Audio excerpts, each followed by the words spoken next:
வந்தனா, வாமா. வந்து சாப்பிடு வா, நேரம் ஆகுது இல்ல. அப்பா, எனக்கு பசிக்கலப்பா. ஏமா? நீங்க சாப்பிட்டீங்களா இல்லையாப்பா? சாரிப்பா, நான் ஏதோ யோசனையில் அப்படியே உட்காந்துட்டேன். உங்களுக்கு வச்சு கொடுக்கவா? வேண்டாமா, எனக்கும் பசிக்கல. அப்பா, நீங்க மாத்திரை போடணும். இப்படி சாப்பிடாம இருந்தா எப்படி? வந்தனா, உங்க அண்ணி பேசுனத நினைச்சுன்னு உட்காந்து இருக்கியா? சேச்சே, அதெல்லாம் ஒன்றும் இல்லைப்பா. அண்ணி என்ன புதுசாவா பேசுகிறாங்க? என் நிலமை அதான் அவங்க அப்படி பேசுகிறாங்க. சரிம்மா, நீ வந்து சாப்பிடு. எதுவா இருந்தாலும் அப்புறம் யோசிக்கலாம். இல்லைப்பா, நிஜமாவே எனக்கு பசிக்கல. நீங்கள் போய் டைனிங்கில் உட்காருங்கப்பா. உங்களுக்கு சாப்பாடு எடுத்து வைக்கிறேன். வந்தனா. போங்கப்பா. அப்பா.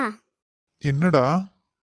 அப்பா, அண்ணி சொன்னதை நீங்கள் ஏன் யோசிக்கக்கூடாது? என்ன சொல்ற வந்தனா? ஆமாப்பா, நான் நல்லா யோசித்தேன். சும்மா நான் இருக்கிறதுனால வீட்டில் வெறும் பிரச்சனை தான். அண்ணி சொல்கிறவங்களே நான் கல்யாணம் பண்ணிக்கலான்னு இருக்கேன்ப்பா. வந்தனா. ஆமாப்பா, நல்லா யோசித்தேன். நான் ஆல்ரெடி மேரிட் தானேப்பா. அதுவும் இல்லாமல் வீடோ என்ன யார்ப்பா கல்யாணம் பண்ணிக்க விரும்புவாங்க? ரெண்டாம் தரமாக போகிறதே பெரிய விஷயம். இதில் கல்யாணம் ஆகாத பையன் எப்படிம்மா என்ன கட்டிக்க முடியும்? அதான் நல்லா யோசித்தேன்ப்பா. எனக்கு எந்த வருத்தமும் இல்லை இதில். அவங்களும் என்னோட நல்லதுக்கு தானே சொல்கிறாங்க. வந்தனா, அந்த பையனுக்கு குழந்தை இருக்கான்டா. இருக்கட்டும்ப்பா, இருந்தா என்ன? இப்போ நான் ஷாலுவை பார்த்துக்கிறது இல்லையா, அதே மாதிரி அந்த குழந்தையும் பார்த்துக்கிறேன். இருமா, கொஞ்சம் வெயிட் பண்ணு. அண்ணி இன்னும் 2 மாசம் டைம் கொடுத்துருக்காங்க. அந்த 2 மாசத்துக்குள்ள என்னால் ஆன அளவு நான் மாப்பிள்ளைய பார்க்குறேன். வேண்டாம்ப்பா, இந்த வயசான காலத்தில் நீங்கள் ஸ்ட்ரெயின் பண்ணிக்காதீங்க. உங்களுக்கு தான் பிரச்சனை ஆகும். எல்லாம் என்னோட கையால் ஆகாத தனமா. நான் உங்க அண்ணிக்கிட்ட கோவப்பட்டு பேசலான்னு நினைச்சாலும் உங்க அண்ணன் தாம்மா எனக்கு ஞாபகம் வரான். ஐயோ அப்பா, நான் என்ன அன்னிக்கிட்ட கோவப்படுங்கன்னு சொல்லின்னு இருக்கேனா? வேண்டாம்ப்பா, என்னால் யாருக்கும் எந்த பிரச்சனையும் வந்துடக்கூடாது. இது நான் மனசு கஷ்டப்பட்டோ இல்லை வருத்தப்பட்டோ சொல்ல, நார்மலாக தான் சொல்கிறேன். இன்னும் எவ்வளோ நாளைக்கு நான் அண்ணனுக்கும் அன்னிக்கும் பாரமாக இருக்கிறது? என்ன? யாருக்கு யார் பாரமா இருக்காங்க? அப்பா, என்னாச்சு? ஏன் ஒரு மாதிரி இருக்கீங்க? உடம்பு ஏதாச்சும் சரியில்லையா? வந்தனா, அப்பாக்கு என்னாச்சு? எனக்கு ஒன்றும் இல்லைப்பா. எனக்கு என்ன, நான் தான் நல்லா குண்டு கல்லு மாதிரி இருக்கேனே. சரி, 2 பேரும் சாப்பிட்டீங்களா இல்லையா? இப்படி என்ன சீக்கிரட்டா இங்க என்ன பேசின்னு இருக்கீங்க?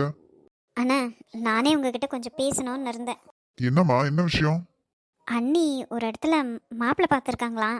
எனக்கு அந்த இடம் ஓகேன்னு சொல்லிடுங்கண்ணே. என்னது? அவ மாப்பிள்ள பாத்திருக்காளா? என்கிட்ட ஒரு வார்த்தை கூட சொல்லலையே. அப்பா, உங்ககிட்ட சொன்னாலா? ம், மருமக சொன்னப்பா. என்ன அதிசயமா இருக்கு. நான் மாப்பிள்ள பார்த்தாலும் என்ன திட்டுவா? அவளே பார்த்திருக்காளே. என்னப்பா, பையனை பத்தி ஏதாச்சும் தெரிஞ்சுச்சா? உங்களுக்கு சொன்னாலா? ம், எனக்கே சொன்னாங்கண்ணே. எனக்கு பிடிச்சிருக்கு. நீ என்ன, நான் அப்பா கிட்ட கேட்டா நீ பதில் சொல்ற? அப்போ ஏதோ விவகாரம் இருக்கு. அப்பா, என்ன விஷயம்? ஒன்றும் இல்லைப்பா. நம்ம வந்தன மாதிரியே மாப்பிள்ளையோட வைஃபும் இறந்துட்டாங்களாம். ஒரு குழந்தை இருக்கான்.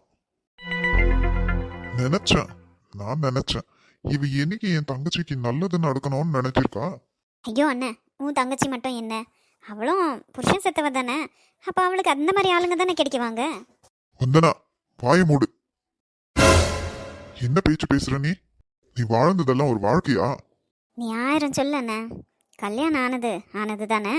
இங்கே பாருண்ணே, இந்த விஷயத்தை பெருசுப்படுத்தி வீட்டில் சண்டை நடத்த வேண்டாம். என்னால் எந்த பிரச்சனையும் வரக்கூடாதுன்னு தான் நான் இந்த கல்யாணத்துக்கே ஒத்துக்கிறேன். நீ என்ன சொன்னாலும் சரி, இந்த கல்யாணத்துக்கு எனக்கு சம்மதம். வந்தனா. நான் என்னோட சம்மதத்தை தெரிவிச்சிட்டேன். இனி கல்யாணத்தை நடத்த வேண்டிய வழி உன்னோடதும் அண்ணியோடதும். என்னப்பா இவ இப்படி இருக்கா? நானும் இததான் முத்து சொல்லின்னு இருக்கேன். ஆனா கேட்க மாட்டேன்றாளே. வாழ்க்கை தான் அப்படி போயிடுச்சு. ஆனா இதாவது நிலைச்சு நிக்கணும்னு நான் பாடுபடுறேன். நீ புரிஞ்சுக்க மாட்டேன்றிய வந்தனா. யார் தலையெழுத்து எப்படியோ அண்ணே, அப்படி தானே நடக்கும். இதுக்கு நான் ஒரு காலமும் அனுமதிக்க மாட்டேன், ஒத்துக்கவும் மாட்டேன்.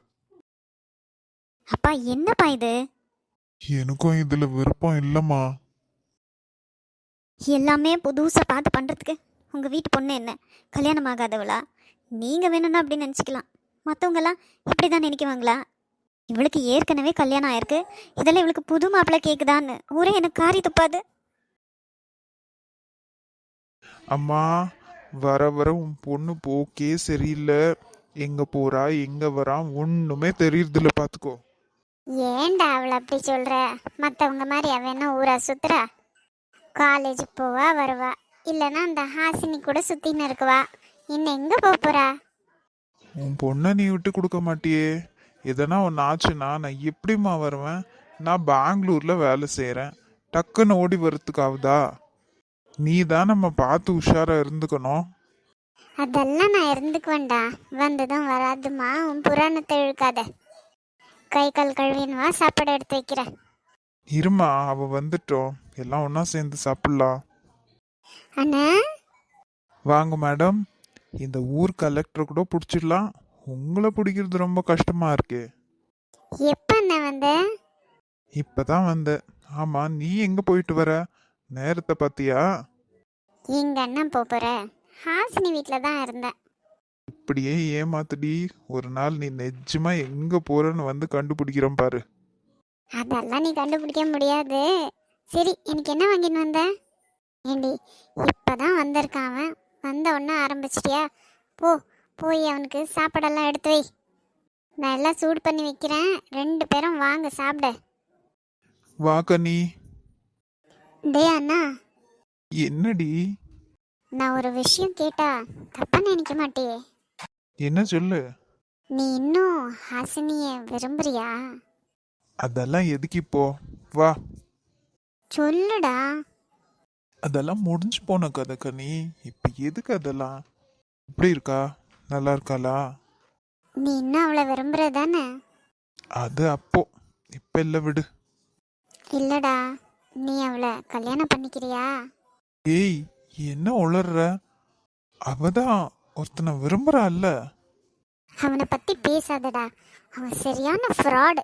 நான் ஃபர்ஸ்ட்ல இருந்தே சொன்னேன் அவளுக்கு, அவனை நம்பாத நம்பாதன்னு. இப்போ நல்லா ஏமாத்திட்டு போயிட்டான். என்ன என்ன சொல்ற? ம், ஆமாடா. நான் இவ்வளோ நேரம் அவ கூட தான் இருந்தேன். அவன் சரியான ஃப்ராடு. இவ்வளோ நல்லா நம்ப வச்சு ஏமாத்திட்டான். ஏன், லவ் பண்ணி கட்டிக்க மாட்டேன்னு சொல்லிட்டானா? அப்படி சொல்லியிருந்தா கூட பரவாயில்ல. வேற ஒரு பொண்ணு, ச்சே, எனக்கு சொல்லவே அசிங்கமா இருக்கு. வேற ஒரு பொண்ணு? வேற பொண்ணுகிட்ட தப்பா நடந்துக்கிட்டான். இவ சும்மாவா விட்டா? அப்புறம் இன்னும் என்ன பண்றது? என்னை கட்டிக்கோன்னு அவன் பின்னாடி போறதுக்காகதா? அதான் அவளுக்கு தைரியம் சொல்லிட்டு வந்தேன். 2 பேரும் அங்க என்ன பேசிட்டு இருக்கீங்க? சீக்கிரம் வாங்க, சூடு பண்ணதெல்லாம் ஆறி போகுது. சரி, இப்ப இந்த விஷயத்த பேச வேண்டாம், வா. தோ வரமா. இன்னும் எவ்வளவு நேரத்துக்கு மேடம் இப்படி முகத்தை திருப்பி வச்சு உட்காந்து இருக்க போறீங்க? ஹலோ பொண்டாட்டி, உன்னதான். நான் எப்படி இருந்தா இங்க யாருக்கு என்ன கவலை? சரி, திரும்ப இப்படி. ஒன்றும் தேவையில்லை, போங்க. எங்கள் அப்பா வீட்டுக்கு அனுப்ப மாட்டேன்னு சொல்லிட்டீங்கல்ல, என்கிட்ட சண்டெல்லாம் போடுறீங்கல்ல, உங்ககிட்ட பேசவே மாட்டேன். ஒரு ஸ்கூல் படிக்கிற பொண்ணை கல்யாணம் கட்டிக்கிட்டது பெரிய தப்பா போச்சு. நான் ஒன்றும் ஸ்கூல் படிக்கல, காலேஜ். சரி, இப்ப என்ன பண்ணலான்ற நீயே சொல்லு. இனி என்ன செய்ய? ஒன்றும் செய்ய வேண்டாம், சும்மா போய் படுங்க. இப்படி சொன்னா எப்படி? நான் உன்கிட்ட சமாதானம் ஆகலான்னு வந்தா நீ சமாதானம் ஆகுற மாதிரி தெரியலையே. சாரிடி, முகத்தை இப்படி வச்சுக்காத, எனக்கு ரொம்ப கஷ்டமா இருக்கு. இந்த மாமாவை நீ புரிஞ்சுக்கிறது அவ்வளவுதானா? நான் உங்களை நல்லா தான் புரிஞ்சுக்கினேன். நீங்கள் தான் என்னை சரியாக புரிஞ்சிக்கவே இல்லை. நம்ம தலை தீபாவளி எவ்வளோ ஸ்பெஷலாக இருக்கணும்னு நான் பிளான் எல்லாம் பண்ணி வச்சுருந்தேன் தெரியுமா? எவ்வளோ ஆசையாக இருந்தேன். நீங்கள் பார்த்தா அதை ஞாபகம் கூட வச்சுக்கல. இந்த வீட்டில் யாருக்குமே ஞாபகம் இல்லை. உன்னோட கஷ்டம் எனக்கு புரியுது ஸ்ரீ. நீயும் கொஞ்சம் என்ன புரிஞ்சுக்கோ. வீட்டோட நிலைமை அப்படி. அதுவும் இல்லாம நீ தனியா போனோம் அப்படி இப்படின்னு எல்லாம் சண்டை போட்டுட்டியா? மாமாக்கு ரொம்ப கோவம் வந்துருச்சு. இதுல வேற இந்த கிருத்திகா. என்னோட நிலைமையும் கொஞ்சம் புரிஞ்சுக்கோ. இப்போ இந்த பிரச்சனைங்க ஓயவே ஓயாதா? நம்மளால சந்தோஷமா இருக்கவே முடியாதா இங்கே?